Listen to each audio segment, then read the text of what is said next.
So, ayan Lods, magandang gabi sa'yo. So, ngayon, gagawin na natin yung request mo kung paano ako mag-zerod ng airgun. So, ngayon, gagawin na natin. So, ito yung airgun ko nga in-zerod ko. Ayan. So, ayan Lods, may drawing ako para maintindihan mo. So, ito Lods, ito yung target natin. Ito yung airgun natin. Ayan. So kung magsisirod ako Lods, dapat ang unahin natin itong front sight at saka rear sight. Ayan. Dapat Lods, i-level natin ang front sight at saka rear sight.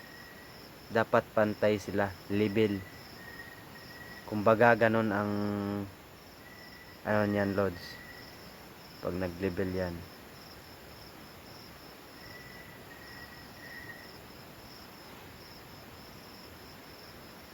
Ayan, ito yung rear sight. At saka ito yung front sight. Dapat level yung ibabaw ng rear sight at saka ibabaw ng front sight. Level siya.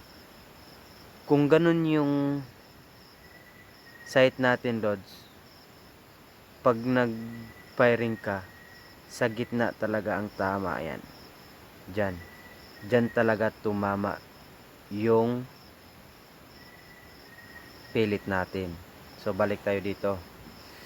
So kunwari ito Lods, ito yung front sight at saka rear sight. Kung magpantay ka ng front sight at saka rear sight dito sa foot pump, gumamit ka ng sinulid para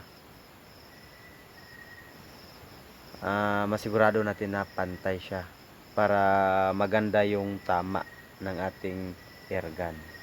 So ito yung ginagamit ko. Itali mo lang yung sinulid dito sa front sight, at dito yung sinulid dapat nakapatong dito sa ibabaw ng front sight. Ito yung sinulid. Ayan. So ayan Lods, kita ko sa iyo kung paano ako mag-zerod ha, para makakatama. Kahit malayo, makakatama tayo, pero depende yan sa karga ng ating tangke. Kung full tank yung tangke natin, makakatama tayo sa 30 yards, 35 yards o mahigit pa kung malakas yung kung full tank yung tangke ng ating airgun. Ayan, nakapatong na siya sa ibabaw ng front sight natin. Tapos Lord, dito naman, ito yung rear sight. Dapat wag dito sa pinakagitna. Ayan, yung may kanal. Wag mo ilagay ang sinulid dyan. Dapat dito sa ibabaw ng rear sight. Sa ibabaw. So ngayon, pag ganyan na ang sistema niya Lods, susukatin mo kung anong mayroong pang sukat ka dyan. Ayan. Yun sa akin, 3 guhit yan. Ayan. Kung makikita mo yan, 3 guhit. Tapos, dito rin sa front sight, 3 guhit din yan.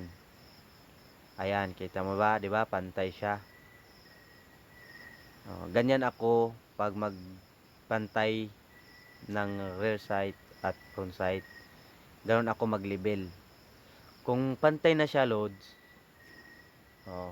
kunwari matapos mo nang na-level siya, napantay mo na siya, T-spire mo. Ang tama niyan Lods, ito yung target mo. Sa gitna talaga yan tatama. Ayan. Kasi kung ito yung rear sight at saka front sight, hindi siya pantay.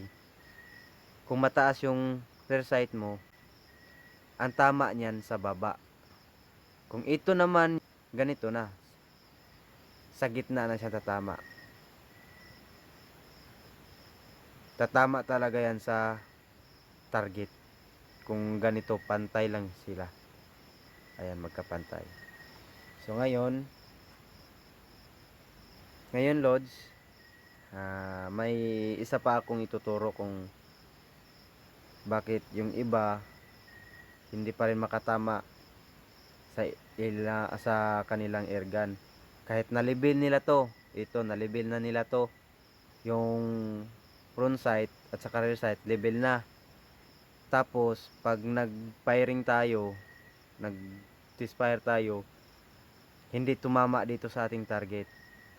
Ayan. Hindi tumama dito sa ating target. So, kunwari, yung tama niya, dito sa kanan. Ayan. Yan sa kanan ang tama ng target.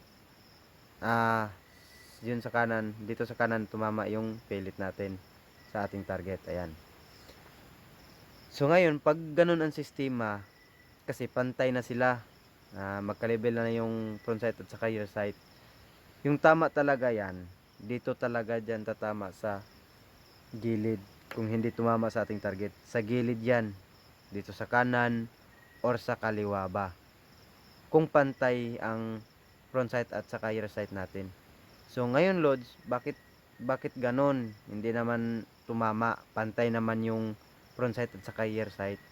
Minsan kasi Lod, yung mga erga natin, di natin naiiwasan pag pag ilagay natin, isinabit natin yung airgun, mahuhulog, o pag namamaril tayo, na-slide tayo, tapos nabagsak yung airgun. Ito Lods ang dahilan. Kasi ito, ma-adjust to. Ito. So kung nakikita mo, ayan yung rear sight ko. May allowance siya sa bandang kaliwa. Ayan, may allowance siya. So dito naman, wala. Plain siya. Ayan. Ayan, kita mo naman, plain. Siguro nahuhulog to, o di kaya nabagsak o ano. Kaya yung barrel natin nag-iba. Hindi na siya diretso. Kaya ganun lang ang gagawin mo, Lods. Kunwari ito, pantay na yung front sight mo, saka rear sight, hindi ka pa rin tumama. Ito yung gawin mo. Ito yung rear sight, yung i-adjust mo. So ngayon, kapag nag-firing ka, pantay na sila yung front sight at saka rear sight, dito tumama sa kanan. Ayan, dyan siya tumama. Yung rear sight mo, itong ng rear sight, ito, i-adjust mo to papuntang kaliwa kung sa kanan yung tama ng pellet natin, para makukuha mo yung tama ng pellet natin. Ito yung matarget mo. So pag nag-adjust ka dito, dandahan lang. Kung ano man ang pang ano mo dito, anuhin mo dito, i-adjust mo papuntang kaliwa. So ngayon, kung dito naman sa kaliwa ang tama niyan Lods, itong rear sight, i-adjust mo din pa kanan para makukuha mo yung target sa kaliwa.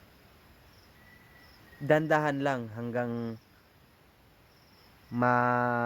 matamaan mo na to yung target. Ganun ako pag nagsisirod Lods. I-level ko muna yung front sight at saka rear sight bago ko i-fire.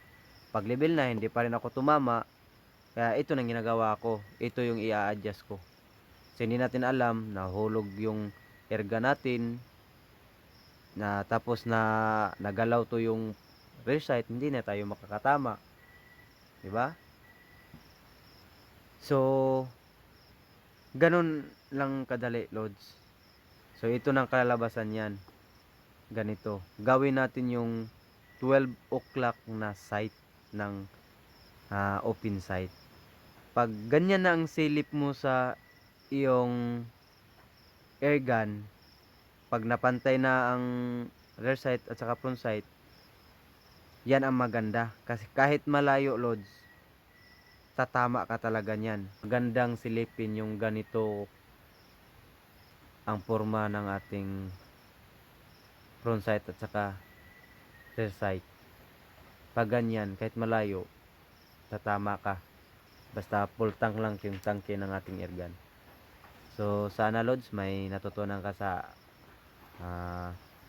ginawa kong video. Sana natutunan mo. Maraming salamat sa pag-subscribe sa aking channel. Ingat ka palagi dyan and God bless. Bye bye.